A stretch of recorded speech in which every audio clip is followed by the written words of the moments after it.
নমস্কার বন্ধুরা, সার্ভিসিং তানিয়া তোমাদের সকলকে স্বাগত জানাই। আমি তানিয়া। আজকে তোমাদের দেখাবো সমস্ত ধরনের সাইজের সমস্ত ধরনের ব্লাউজের ক্ষেত্রে পিছনের অংশ কিভাবে কাটিং করতে হয় তার সিম্পল সূত্র। সবার প্রথম আমি ঝুলের সঙ্গে 1 ইঞ্চি প্লাস করে নিয়েছি, তারপর কাঁধের যা মাপ থাকবে তার অর্ধেক করে, যদি ডিপ গলা হয় 1.5 ইঞ্চি মাইনাস করে দেবো, দিয়ে পুটের মাপটা আমার বেরিয়ে যাবে। যা পুটের মাপ থাকবে তার থেকে 1/2 ইঞ্চি বেশি করে নিয়ে আমি বগলের মাপ নিয়ে নেবো। বগলের লাইন অনুযায়ী আমরা নিয়ে নেব, একবার আর্মহোলটা চেক করে নেব, তাই সেই লাইন অনুযায়ী আমরা নেব। ছাতির যা মাপ থাকবে তার 4 ভাগ করে নেব।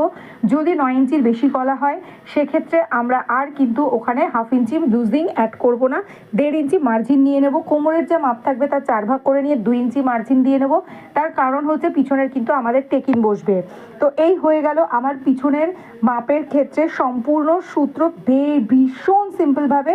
এবার এটাই যেহেতু পিছনে এই ধরনের ডিজাইনগুলো বসবে, তাই জন্য যারা এই ধরনের কোনো ডিজাইন পার আলাদা করে বসাতে চাইছো তারা প্লিজ তোমরা কিন্তু একবার এরকম করে মেপে নেবে। মেপে নিয়ে বসিয়ে তারপরে তোমরা গলার ঝুল ও চওড়াটা করবে। তো ব্লাউজের এই ব্যাকপার্ট কাটিংয়ের ভিডিওটি তোমাদের কেমন লাগলো অবশ্যই তোমরা কমেন্ট করে জানিও। আর হ্যাঁ, খুব শীঘ্রই কিন্তু সমস্ত ধরনের ব্লাউজের ওপর একটা প্রতিদিন ভিডিও আপলোড করার সূত্র সহ যে কোনো ধরনের ব্লাউজের কাটিং ও সেলাইয়ের নিয়ে আসছি আমি খুব শীঘ্রই। তো সেটা যদি তোমাদের দেখার ইচ্ছা থাকে বা তোমরা যদি ফ্রি অফ কস্ট সেটা যদি দেখতে চাও, তাহলে তোমরা অবশ্যই আমার চ্যানেলে একটা কমেন্ট করে যেও এবং একটা লাইক করে দিও ভিডিওটি শেষে। তো এটা হচ্ছে হেভি সাইজ, মানে 48 সাইজের বম্বে কাট ব্লাউজের ফর্মা।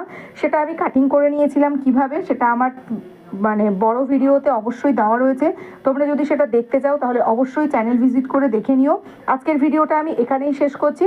দেখা হবে পরবর্তী কোনো নতুন ভিডিও নিয়ে। তো টাটা সবাইকে, সকলে ভালো থেকো।